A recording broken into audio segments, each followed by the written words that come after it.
The makers of Camel cigarettes present Dick Powell as Richard Diamond, private detective.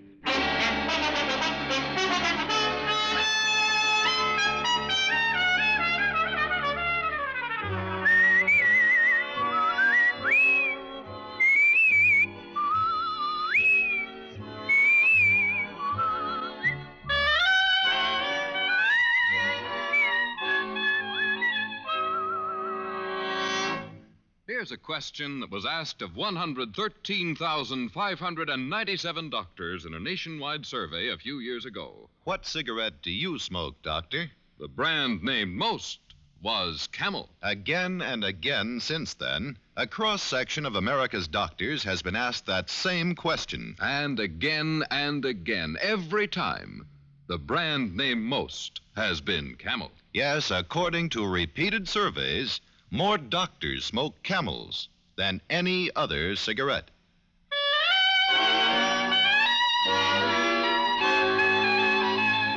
Now we bring you another transcribed adventure with Richard Diamond, private detective, starring Dick Powell.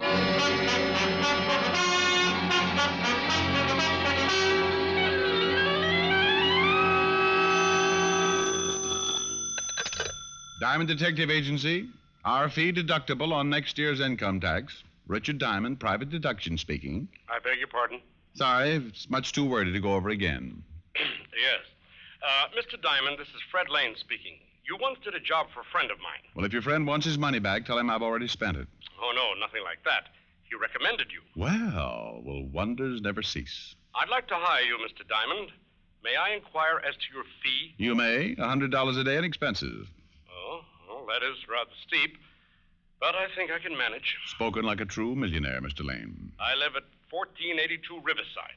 Please get here as soon as possible. Well, I'm pretty busy, but I'll try to. Please do, Mr. Diamond. I'll have a check waiting for you. Mr. Lane, go to your front door. I'm there.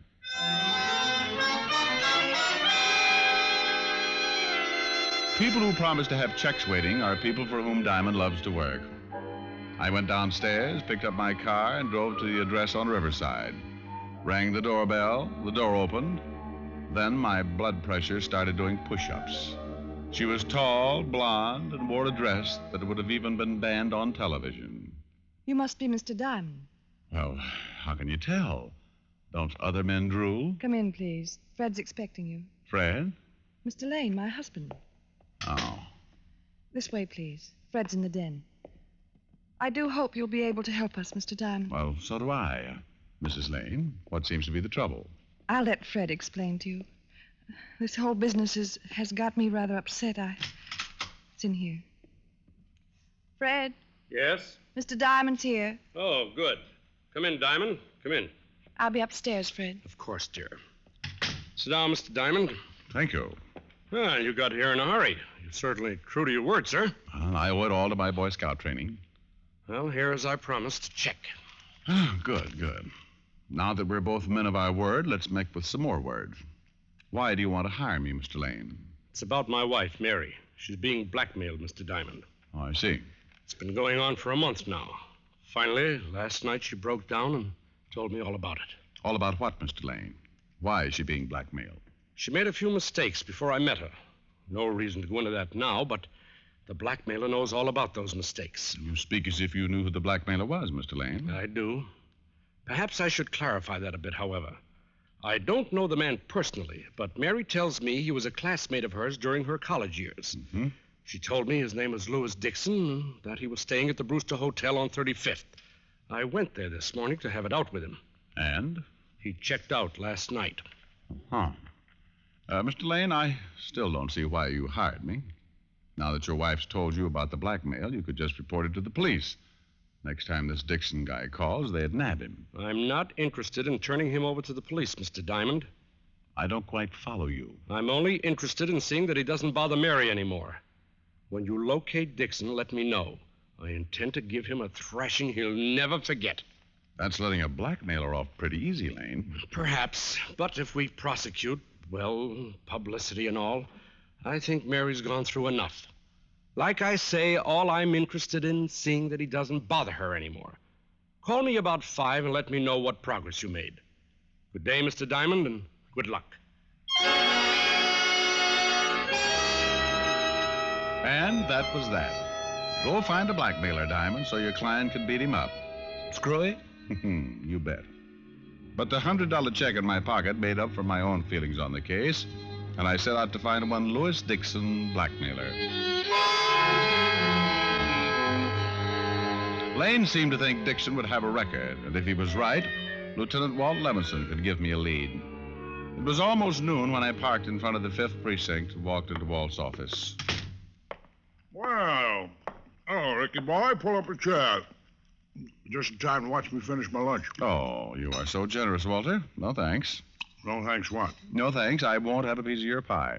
What's wrong with this pie? My wife made it. That's what's wrong. You insinuating my wife's a bad cook? Of course not. She just bakes fattening pies. They're too doughy for How do me. you know it's too doughy before you taste it? You can tell by looking at it. That's ridiculous. Here, now let me cut this piece in two. There. Now try it. Oh, Walt. Go on, try it. Well. Yeah. Is it doughy? Not in the least. I guess that proves she... Wait a minute. Something wrong, Fatty? You've eaten my wife's pies at the house before. You never thought they were dough. Pour me some coffee, please, Lieutenant. You know, I should book you for swindling. What do you want down here, anyway? Oh, just a little peek at your files. Who is it you're looking for this time? Guy by the name of Louis Dixon. Ever hear of him? Dixon. Well, Ralph Dixon, a pickpocket. Herbie Dixon, a con man. Well, I can't place a Louis Dixon offhand. What's his racket? Blackmail lately. Oh, charming. Why haven't we been called in on the case? My client doesn't want publicity. Besides, he just wants to poke the guy in the snoot a few times and tell him he's been a bad boy. What? Yeah, that's right. Finish what's left of your pie while I go through the files. And, Walt. Yeah? Have your wife bake lemon meringue next time, huh? Oh. I checked the files. There was nothing on Louis Dixon. I thanked Walt, went to my car, and drove across town to a little bar called the Bat's Cave. The Bat's Cave was as dingy as the name implied, but I didn't go there for entertainment. I was looking for Rabbit Jones, the guy who knew more about the Underworld than Rudolph Halley. Like most informers, Rabbit Jones was a mean, whining character, and he didn't like me any more than I liked him. But he did like my money, and I liked his information. It was always a fair trade. I found him in the last booth, nursing a half-filled glass of beer. Ah, hello, Rabbit. Oh. Well, now that's a cheerful greeting. You must have won a horse race today, or weren't you running? Big joke. Ha-ha. Beer. Oh, Rabbit, you spread sunshine wherever you go, don't you? Who asked you to sit down? Oh, Diamond, I get sick of you private dicks. Go bother someone else. Oh, drop the small talk, Rabbit. I won't pay over the usual price, so don't make your information hard to get. Maybe I got none to sell. Pal, the day you stop selling information, I start knitting argyles. Okay. Who is it? Louis Dixon. Where's the dough? You know I always pay. Well, this ain't my week for trusting people. Fork it over. Suit yourself. There. Now about Louis Dixon. Never heard of him. Let go of Now, me. don't get smart, Rabbit. I pay for talk, straight talk. Okay. Take your hands off of me. I'm there. You rough boys got to show your muscles, huh? Oh, shut up. You don't get my money unless you earn it, Rabbit, so start earning. Yeah. Like I say, I never heard of a guy named Louis Dixon. But you know, with my contacts, I can find out about him, so drop the rough stuff. How long will it take? Well, that all depends. What's this Dixon guy's line? Blackmail. There's a chance he might have been mixed up in some other rackets the past few years. Give me 2 hours. If he's been around lately, I'll find out. Now make it 1 hour. I'll meet you back here. Okay. Hey, Diamond. Yeah? I wish I had more nerve. If I had more nerve, I'd slip a shiv in you some night. Oh, I wish you had more nerve, too, Rabbit. I'd enjoy beating you to pieces for trying it. On your way, punk. Rabbit shuffled out of the bat's cave with a slow, heavy step, like a man reluctant to step out into the sunlight. I spent the next hour checking contacts of my own, then returned to the bat's cave and waited for Rabbit. He came in a half an hour late, took the stool beside me, and ordered a beer before he turned to me. Oh, you picked some tough guys to get a line on, Diamond. Oh, I had a bad time. Stop singing the blues, Rabbit. Yeah, and if the guy has worked the rackets, he's been quiet about it. I couldn't find one guy who knew him. You sure of that, Rabbit? Oh, sure, I'm sure. I did find a few guys who'd heard of him, though. Keep talking. Now, 2 different guys were at Squeaky Horner's floating crap game the other night. And they say a guy named Louis Dixon was there. How did they know it was Dixon? Well, we was flashing dough around, telling everyone what a big shot he was. But they don't know where he is now. Well, if they did, I'd tell you. Maybe Squeaky Horner knows. He ran the game. Well, where's Squeaky now?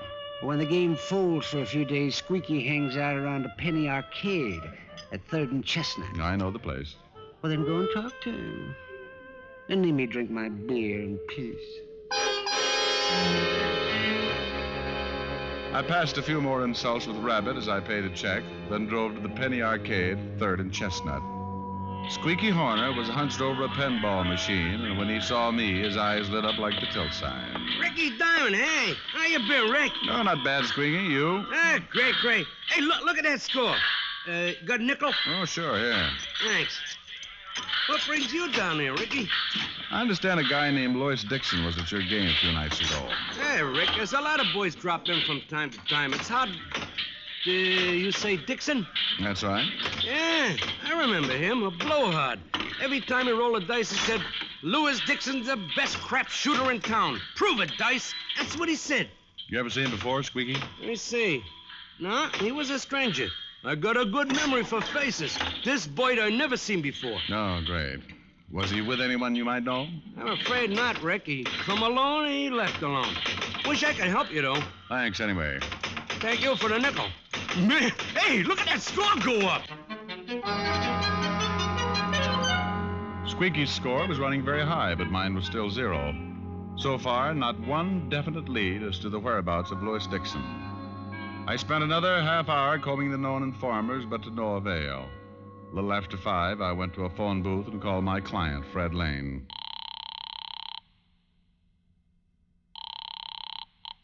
Hello? Mr. Lane? Who's this? Richard Diamond. It's Walt, Rick. Walt, what are you doing there? Can't you guess? Oh, no. Uh-huh. Red Lane, your client, Rick? Yeah?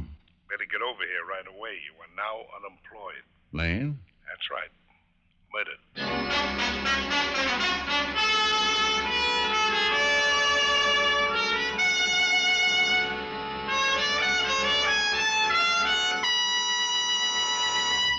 Before we continue with Richard Diamond, here is an important question. How mild can a cigarette be? How mild can a cigarette be? Here's a good way to find out. Make the 30-day Camel Mildness Test a sensible test based on steady smoking. Smoke only Camels for the next 30 days and compare them in your T-zone. T for throat, T for taste. See how much you enjoy Camel's rich, full flavor, pack after pack, as your steady smoke. See how well Camels agree with your throat week after week as your steady smoke. You'll soon see why Camel is America's most popular cigarette by billions of cigarettes per year. Yes, and you'll soon be a steady Camel smoker. How mild can a cigarette be?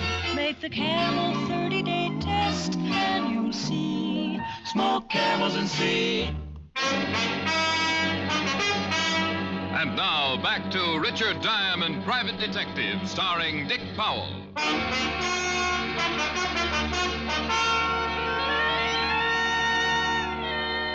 Fred Lane's body lay on the floor of his den.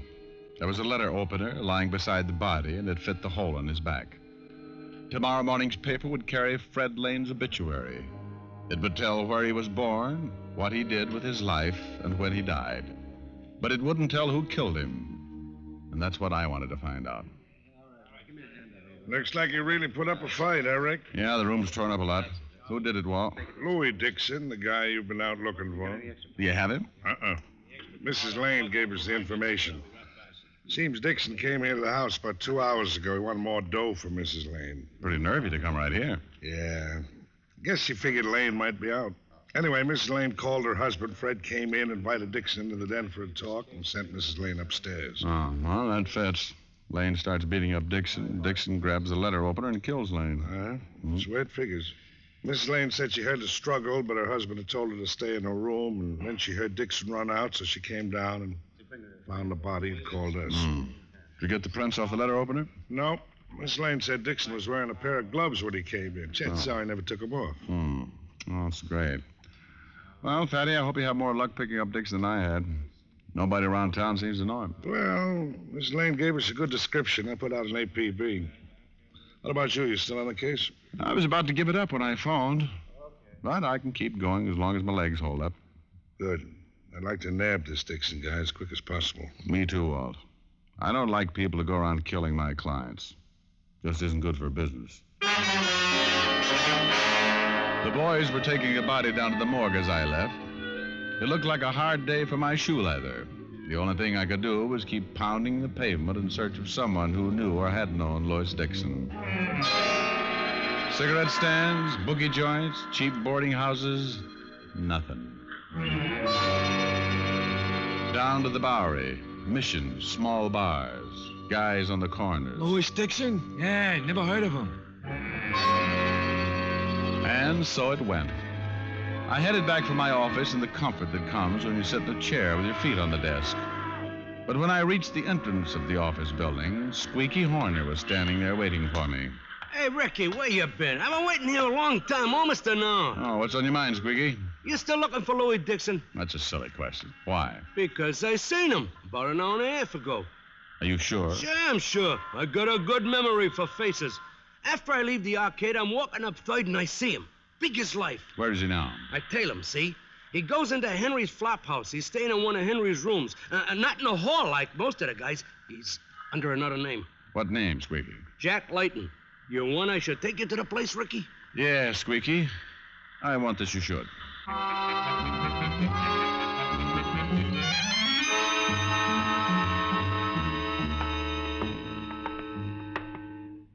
Here's the room, Ricky. You want I should knock? Never mind. What? Just hold it right there, Layton. Or is it Dixon? What are you talking about?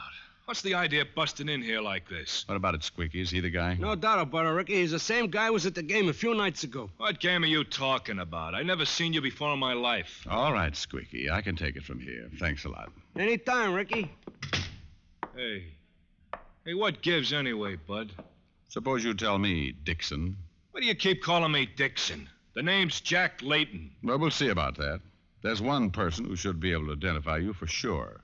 Fred Lane's widow. Get your hat, Powell.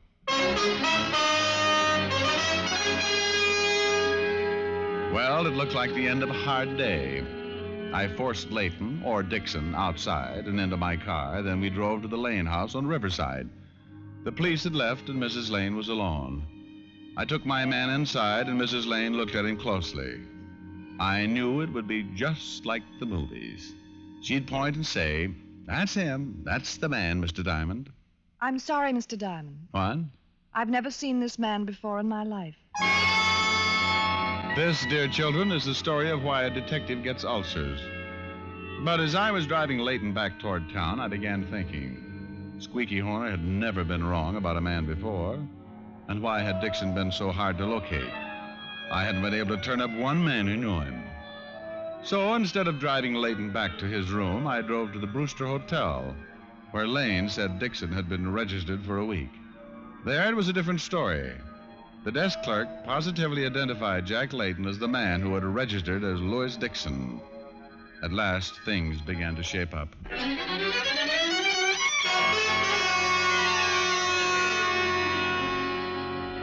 Why did you bring me here to your office? I want to get back to my room. You heard what the desk clerk said. You registered as Louis Dixon. Why? Oh, that desk clerk was loony. He made a mistake. You heard what Mrs. Lane said. She never saw me before. So she said. But I think differently, Layton. And up here all alone, we can have a nice little chat. You're going to tell me all about it. I got nothing to say. No? Well, then suppose I open the conversation. Now, that was the first sentence, Leighton. Now, do I start on a paragraph, or will you talk instead? I don't know a thing. Okay, stupid. We'll do it the hard way.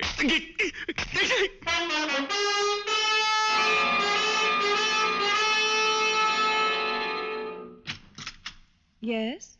Oh, Mr. Diamond. Hello, Mrs. Lane. Mind if I come in? Of course not. Please do. Suppose we go into the den. I'd like to have a little talk with you, Mrs. Lane. Well, I'm sorry. I'm not feeling too well, Mr. Diamond. The shock and all. Oh, yes, of course. It must have been trying, my bringing that Leighton man here for you to identify. Well, yes, it was. If you could come back tomorrow, perhaps. Oh, I'm afraid not, honey. Now. Very well. I'm sorry you picked up the wrong man, Mr. Diamond. Oh, sure, yes.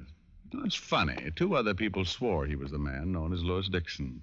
Well, it's hard to identify someone accurately, I imagine. But I was certain he wasn't Dixon. Mm-hmm. Well, you've tidied up the den quite a bit. Just what is it you wanted to talk to me about, Mr. Diamond? Well, there's no hurry. Say, this is a handsome room. Nice house, too. And all yours, along with everything else your husband owned. It's rather a cruel thing to say. Oh, come off it, Mary. It was a wild scheme. What do you mean? I mean that you invented a phony character, a Louis Dixon, and set up a murder with every clue pointing to a man who never existed. You're crazy. No, Mary. You were crazy to think a stunt like this would ever work. You hired a bum named Jack Leighton, gave him money, had him register at the Brewster Hotel as Louis Dixon. Then you had him hit some of the gambling joints and make sure people heard his name as Louis Dixon. Then he was to disappear. I won't stay here and be insulted. No? Oh, soon I'll take it down to headquarters. You can be insulted there. Well, I hope you have proof, Mr. Diamond. You'll need it. Well, Leighton was reluctant at first, but let's say I persuaded him to talk. I dropped him by the 5th precinct on my way over here. How much do you make as a private detective, Mr. Diamond? Oh, Mary, don't talk like that. First chance you got, you'd stick a knife in my back, too. Well, it was just a suggestion. After all... No, drop it now. Well. First a letter opener on your husband, and now you try to bean me with a paperweight. Honey, you're just not safe around a desk, are you?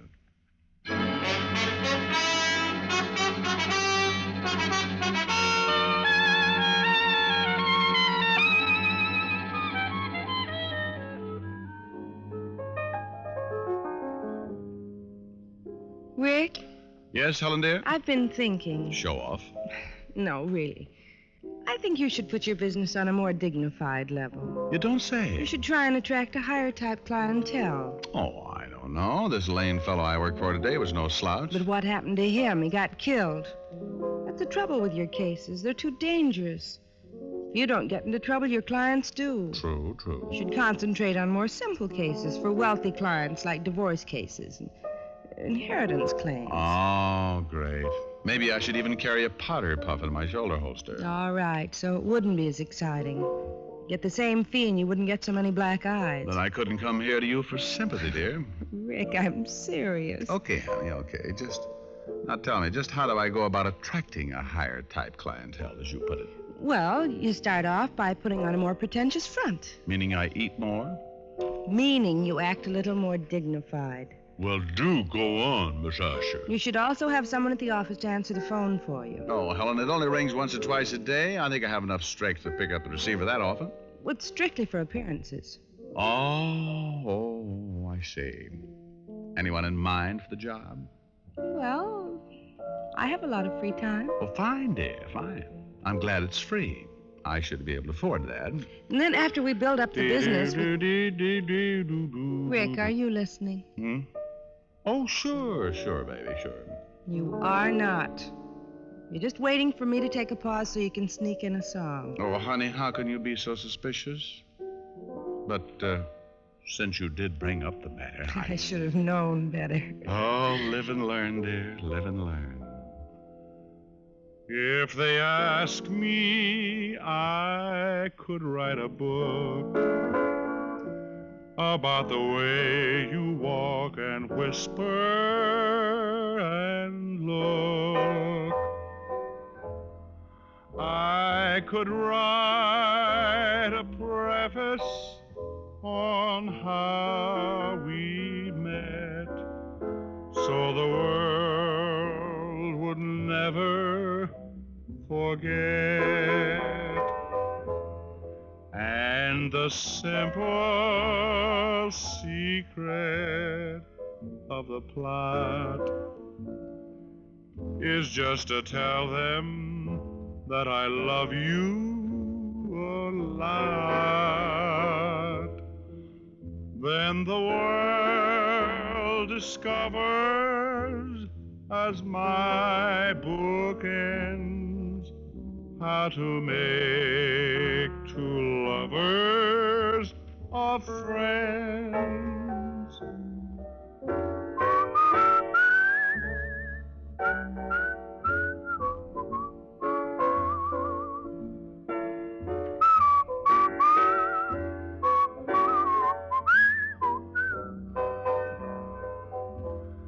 Then the world discovers, as my book ends, how to make two lovers of friends. Oh, very nice. Well, thank you, sweet. Only now let's get back to your business. Oh, who wants to talk about business? Come here. Now, Rick, stop it. Rick, I wanted to... Oh, Rick. Oh, now then, you were saying I shouldn't get on a more dignified level. I was? Oh, that's what I like. A gal with a one-track mind.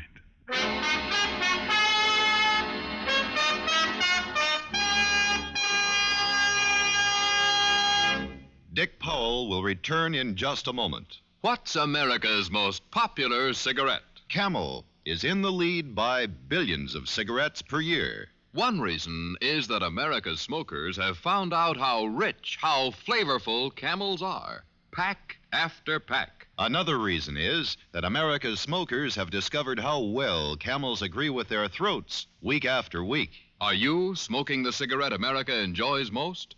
If not, start smoking mild, flavorful Camels tonight. How mild, how mild, how mild can a cigarette be? Make the Camel 30-day test and you'll see. Smoke Camels and see. Here's Dick Powell with a special message. Thank you. Ladies and gentlemen, as a token of friendship and to help show hospitalized veterans and service personnel that America remembers them, the makers of Camels send thousands of packs of Camels to service and veterans hospitals every week. This week, the gift Camels are going to Veterans Hospitals, Minneapolis, Minnesota, and Bay Pines, Florida, U.S. Naval Hospital, Memphis, Tennessee, to all hospitals operated by the Alaskan Air Command. Now, until next week, enjoy Camels. I always do.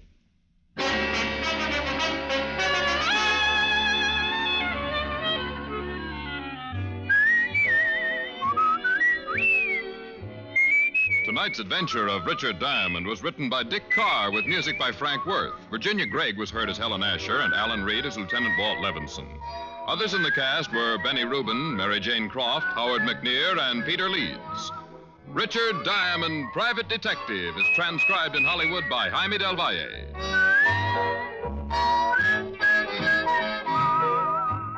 Be sure to listen to another great Camel show, Vaughn Monroe and the Camel Caravan, every Saturday night. Listen next week for another exciting adventure of Richard Diamond, starring Dick Powell. Now stay tuned, for This Is Your FBI, followed immediately by Ozzie and Harriet over most of these stations.